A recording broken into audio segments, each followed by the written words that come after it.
30 previews En 30 jours. Bien. Voilà. Cette fois, on était dans le timing. Mm-hmm. Bonjour. Bonjour. C'est l'heure de la preview des Mavs. Nous sommes ici en direct du Texas. Du Texas. On s'installe tranquillou en faisant la bise à toute la Mavs Nation. MMFFL for life. Suns for life. Dirk. Le Wunderkind. Peut-être la dernière. Chialer, moi putain. aussi, j'ai envie de chialer. Ah, la 6 net good, putain. Fait chier, c'est comme ça. On va profiter de chaque moment de Dirk Nowitzki, mais avant ça, Alex, comme tu le sais, on va faire un petit coup d'œil dans le rétro. Ouais. Je ne sais pas comment dire rétroviseur en allemand, mais ça doit être assez joli. Ça doit être très joli. On regarde tout de suite dans le rétroviseur. Saison dernière des Mavs, tristesse. Grosse tristesse la saison des Mavs. Alex, tu t'en souviens, on avait fait la preview, on avait dit franchement dans les équipes de l'Ouest, ok, on pouvait discuter de plein de trucs, mais on les mettait quand même en playoff. Ah bon, on les mettait sans hésiter. On les mettait en playoff, on était là genre wow, Deron Williams, Harrison Barnes, Dirk Nowitzki, Andrew Bogut. En fait, non. Rien du tout, Rien du tout. Bogut out. Blessure sur blessure, J.J. Barea out, Dirk Nowitzki out. Problème à la main. Trop de soucis, et puis derrière, tu galères. Tu galères dans tous les sens avec un effectif ric-rac. Tu as quand même quelques 2-3 petits beaux moments, Alex, dont on peut parler. Tu as quand même l'éclosion de Yogi Ferrell, c'était un beau moment ça pour les Mavs. Les 30 000 de Dirk. Les 30 000 de Dirk, tout à fait. Et puis la petite arrivée, le petit transfert de Nerlens Noel. Oui, voilà. Qui arrive en cours de saison quand même. Ça, c'était assez marquant pour les Mavs. Qui est donc en qualifying offer cette année. Voilà, si j'ai bien suivi. On va en parler tout ça dans le marché de l'été, mais par rapport juste au rétro, Alex, on revient juste là-dessus. Ils ont donc combien, 33 victoires dernière 33. Par rapport aux projections qu'on s'était faites, c'était bien en dessous. C'était clairement en dessous. Il y a bien 10-12 victoires de moins que ce qu'on avait prévu, à peu près de pif, je crois. De pif, c'est ça. On leur mettait la quarantaine, les doigts dans le nez. Et là, cette saison, on va essayer de récupérer un petit peu des galères de la saison passée, même si ça a beaucoup progressé à l'Ouest. On regarde ce qui s'est passé cet été. C'est parti. On regarde ce qui s'est passé cet été sur le marché des transferts. Petit tableau. Alex le magicien. Comme on peut le voir, ça n'a pas trop bougé plus que calme, ça. Marc Cuban. Calme. On a quand même prolongé le Dirk. Prolongement du Dirk. Prix d'amis incroyable. L'autre, il prépare déjà le terrain, il va baisser son temps de jeu, tout ça. Incroyable. Enfin, la prolongation d'Nerlens Noel. Putain. Prolongation juste d'un an, mais. Ouais, voilà, mais. Putain, ça sent pas bon ce dossier. Non. Il est trop gourmand le petit. Ouais. Il va falloir qu'il prouve lui cette année. Il va falloir qu'il prouve ce qui est bien pour les Mavs, mais bon, derrière, faut voir. Ça fait un petit peu juste la session d'un an, quoi. Puis il y a draft, Dennis Smith Jr. Ça c'est quand même le gars qui est un peu attendu quand même. Ouais. Ça sent la bonne draft. Sans parler de Josh McRoberts aussi qui essaiera de faire le boulot dans la rotation des Mavs. Ils n'ont pas perdu grand chose. Non, il y a vraiment très peu de départs chez les Mavs. C'est quantité négligeable. Non, vraiment pour le coup, c'est vraiment le fait d'avoir gardé Nerlens là un an de plus, Dirk et d'avoir ajouté Dennis Smith. Voilà. C'est la base des bases. En espérant que surtout tous les anciens qui n'ont pas pu avoir trop de temps de jeu dernière à cause de blessures, on pense certes à J.J. Barea, mais il y a aussi des gars qui doivent se reprouver. Dwight Powell, on l'attendait, il n'a pas non plus fait des trucs de Wes Matthews, on peut pas dire qu'il ait fait une grande saison. Matthews, etc. On verra. Donc ça un petit peu par rapport à cet été. Quelle note on pourrait donner? Plutôt satisfait par rapport au fait que Dennis Smith leur tombe en 9 quand même. Ça c'est un peu la grande nouvelle pour eux. Ça c'est bien. Voilà. Maintenant, le mec, ça reste un rookie, tout aussi impressionnant qu'il ait pu être, notamment en Summer League. On sait que ça vaut pas grand-chose. On va voir ce que ça va donner. Il fait penser à qui? Face à des vrais meneurs. Derrick Russell. Il fait vraiment penser à Damian Lillard. Il a pas le même shoot, on est d'accord. Il a pas le même shoot. Il aime plus driver que Lillard, comme j'ai l'impression. Mais c'est pour ça que je dans sa compare à Derrick Russell. Ouais. Mais je sais pas. Lillard avait vraiment un très. Je ne dis pas que Dennis Smith a un pas bon shoot. Non, mais Lillard avait déjà de la crème de shoot. Très bon shoot en arrivant. Bien sûr, et puis il n'est pas arrivé au bas. Il drive un peu moins. Je pense que Dennis Smith peut vraiment aller chercher beaucoup plus de lancers qu'un Lillard. Ce qui peut être très intéressant pour Carlisle notamment. Tu vois, voilà. Donc, non, moi je le mets plus sur du Derrick Russell. Ok. Juste une question pour te mettre dans le spot, Alex. Je peux. Le 5 majeur des Mavs, à peu près, il ressemblera à quoi cette saison? Dennis Smith Jr. Direct dans le 5? Oui. Ok. Wes Matthews. Oui. Harrison Barnes. 3 ou 4? Ça a été mentionné en 4. Oui, mais moi je pense qu'il va démarrer la saison en 3. Dirk titulaire en 4, au début de saison en tout cas. Après, on verra comment ça évolue. Et Nerlens Noel. Ok. Ensuite, évidemment, tu as des évolutions possibles. Genre, tu mets un Dorian Finney-Smith là dans le 5 et tu glisses Harrison Barnes ou Dorian Finney d'ailleurs en 4. Enfin, tu bricoles avec ces deux-là en 3-4. Voilà, et tu, laisses un Dirk sur le banc. Et tu fais rentrer Dirk et tout. Parfait. C'est quand même le principal problème des Mavs qui vient. C'est qu'avant, ils avaient un franchise player absolument mythique. Maintenant, il est sur le déclin. Voilà.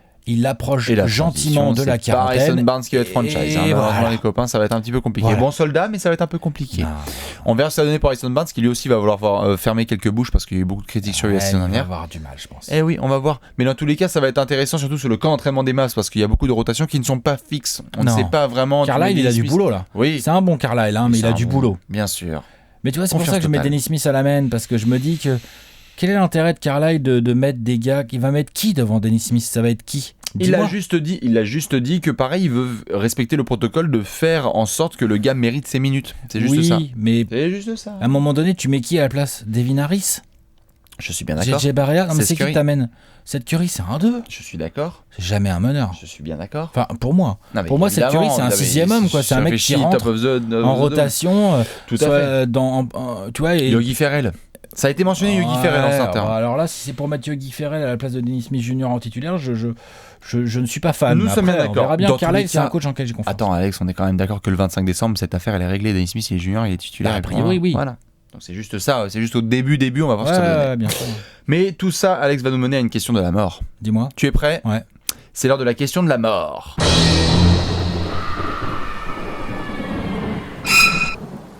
La question de la mort. Alex, Quelle est-elle, cette tu es, belle question? tu es prêt? Mhm. Le joueur qui a le plus de hype cet été du côté de Dallas, non, ce n'est pas Salah Mejri. Non. Non, ce n'est pas Harrison Barnes. Ce n'est pas Dwight Powell. Non. C'est bien Dennis Smith Jr. qui nous vient tout le droit de NCAA et qui vient d'être drafté. NC State, je crois. Ouais. Un truc comme ça. Et pour le coup, il a beaucoup de hype. On vient d'en parler en long et en large, de savoir, on a même parlé en off, de savoir quel pouvait être son rôle. Est-ce que déjà, première question, je la pose à tout le monde et je te la pose à toi. Tu le vois finir où dans la course au rookie de l'année? Ça peut être un dark horse, hein, Dennis Smith Jr. That is the question un peu de la mort. C'est pas une question de la mort, mais et si Dennis Smith venait nous bousculer la grande course du rookie de l'année, alors qu'il y a du meneur qui a été sélectionné devant lui, du en est Markel largement Fultz, capable. du Lonzo Balls, Il en est largement capable pour moi pour plusieurs De'Aaron raisons. Fox, Frank. D'Aaron Fox, Lonzo Ouais, Ball, Franck. ok, Markel Fultz, Ben Simmons, je sais pas si tu vois qui c'est. Voilà, donc Oui, il y a ça, c'est du la monde. draft. Il y a Ouais, du monde. ouais. Ça se trouve, Jason Tatum, il va être complètement hallucinant. Tu vois, genre, voilà, Ah, bien il sûr. y a grave du monde. Mais ça peut être un dark Mais- horse de ouf. Voilà, parce qu'il a un avantage par rapport à la plupart des autres, je trouve, c'est que si ça clique bien pour lui, et que ça se passe bien, et que Carlisle commence à le kiffer, Ah bah alors que là, Dirk la double un peu et tout, l'autre, il va jouer 35 minutes par c'est match ça. dans un pur collectif. Ouais, c'est ça. c'est Un ça. truc avec du vétéran, du machin, des mecs qui savent se placer, des systèmes, Ouais, ouais. la Puis il est motion déjà offense, mature, c'est ça que la j'aime motion bien. offense, le flow que Carlisle aime, Oui. l'attaque de Dallas quand ça Non, tourne, quand ça l'attaque tourne, de ça- Carlisle, c'est magnifique. Non, bien sûr, Tu bien mets sûr. un Dennis Smith Jr. là-dedans, il peut, statistiquement parlant, il peut être le rookie le plus productif si C'est ça se ça. passe bien pour lui. C'est ça, c'est en ça que ça peut être un dark horse un petit peu parce qu'on n'y pense pas forcément. Il y a plein de joueurs qui ont la hype. Lonzo Ball a été vachement mentionné avec Ben Simmons, mais et si Dennis Smith venait nous bousculer cette Donc, course un petit peu? On n'a pas vu. Le problème, c'est que j'aimerais bien pouvoir répondre à ta question. J'aimerais bien pouvoir répondre à ta question, genre début novembre, quand on aura 2 semaines de NBA. Ok. Aujourd'hui, je te dis, oui, il a le potentiel pour venir vraiment saouler dans la course au MVP. Maintenant, je La pense course au rookie l'année. course, n'importe quoi. Oula, je me suis enflammé. Wow, wow, wow. Pop, pop, pop, Lapsus pop, pop, révélateur. pop, pop, pop. Non, même pas. Non, ouais. Mais, Non, mais oui, rookie d'année. il peut vraiment essayer de faire le taf dans Rookie cette d'année, course-là. il peut vraiment venir gratter dans le top 5, être dans les gars en vue, être dans les gars qui mettent des gros posters, des grosses perfs aussi. Hein. Il peut avoir de Parce la qu'il hype. peut en claquer de la perf. Hein. Ah Tu oui, vois, oui, sur oui. quelques défenses de pas terribles et tout ça, là, lui, il va en claquer de la perf. Hein. Bah, j'ai envie de te poser derrière la question et c'est lié à ça directement. Il y a combien de créateurs à Dallas? Bah, c'est un peu le problème. C'est qu'est-ce que vraiment tu peux tout le temps laisser la balle dans un mec comme ça? Est-ce que Pas ça tout peut le pas temps, jouer mais tu contre vois. lui aussi de temps en temps, tu Pas vois? tout le temps, tu vois, mais en pick Non. and roll, il y a personne qui peut le prendre. Harrison Barnes, il est pas aussi agressif. Wes Matthews, c'est un catch and shooter. Seth Curry, c'est un C'est un joueur de shooter. banc, voilà, Un shooter. Donc du coup, ça peut peut-être être le vrai créateur déjà dès qu'il arrive. Après, t'as JJ Barea, quoi. Doucement. Voilà. Doucement, Voilà, doucement. Voilà un petit peu pour la question de la mort. Donc on va essayer de voir ce que va donner Dennis Smith Jr. Joueur ultra excitant. Hein. Peut-être que d'ailleurs il va être en rapport avec notre prochain trophée. Alex, est-ce que tu es C'est prêt? possible. C'est l'heure du Gérard d'or? Oui. C'est l'heure du Gérard d'or.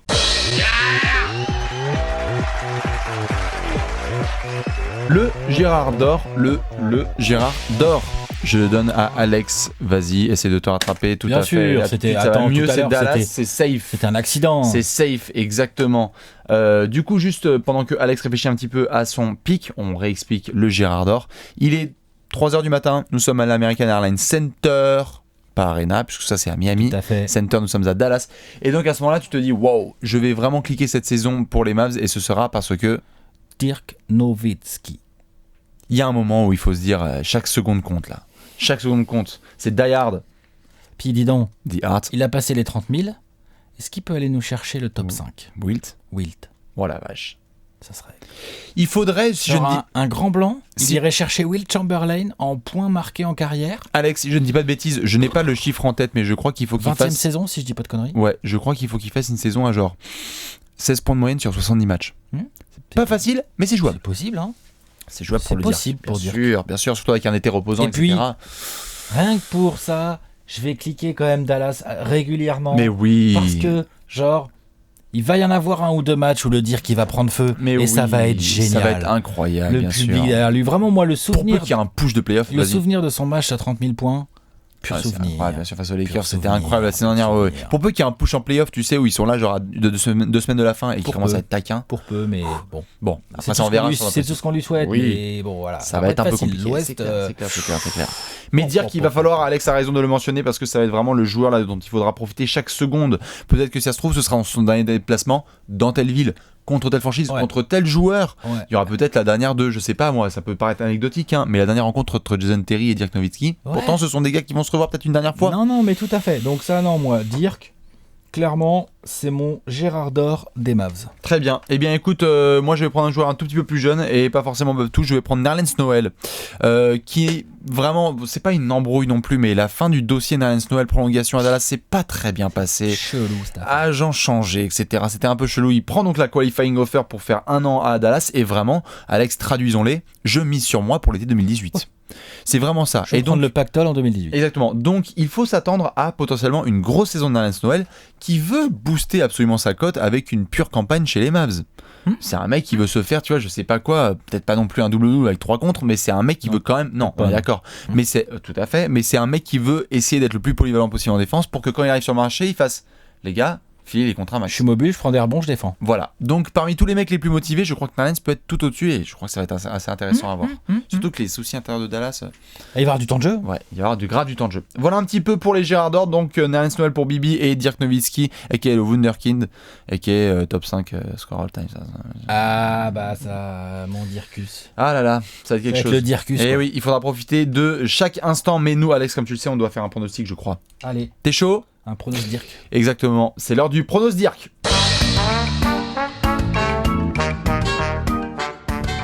Pronostic time, tout de suite avec Alexinator. Pendant que les gens se préparent, 24 secondes. Alex, est-ce que tu es prêt pour nous résumer un petit peu la saison des Mavs? Attention, 3, 2, 1, top chrono. Saison compliquée. Pour moi, avec le déclin évident de Dirk de plus en plus, avec le temps de jeu qui va baisser et compagnie, je vois pas de franchise player là-dedans, comme disent pas Harrison Barnes, il n'y a pas de franchise player. Dennis Smith, si jamais c'en est un potentiellement, de toute façon c'est trop tôt, enfin voilà, faut qu'il se fasse les dents un peu et tout. 35 wins. 35 wins, 12e de l'Ouest. Très bien, en plus c'est dans les temps. Ouais.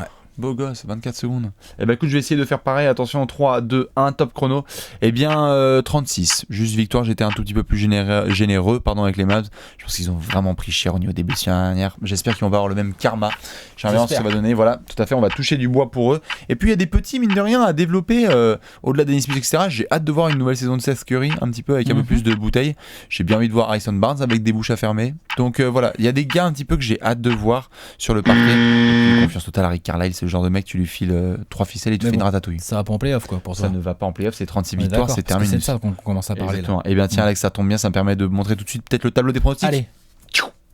Et non, Dallas n'est pas en playoff. Ah Et bah non. non. Ils annoncé la dernière, non, donc cette fois on les met pas, ils vont y aller. Hein. Bah écoute, Et non. en même temps moi si Dirk, Eric et Carlisle ils vont en playoff, Oh, s'ils partent dans l'ombre. si je peux avoir un pronostic faux, je veux bien que ça soit celui-là, tiens. Exactement. Oh, c'est beau. C'est beau, Ouais, ça, Alex. franchement. Tout à fait. Non, franchement, on espère, on va toucher du bois et croiser les doigts pour que Dirk nous régale. On profitera de chaque seconde du numéro 41 avant qu'il s'en aille, peut-être sous le sunset, puis au Hall of Fame. Ça sera absolument magnifique. Voilà un petit peu pour la preview des Mavs. La bise évidemment à toute la Mavs Nation. Nous ensuite on va devoir enchaîner avec notre preview car les 30 previews en 30 jours c'est un putain de marathon. On vous fait la bise, on vous remercie comme d'habitude pour les commentaires et nous on se dit à la prochaine 0-10. Ciao.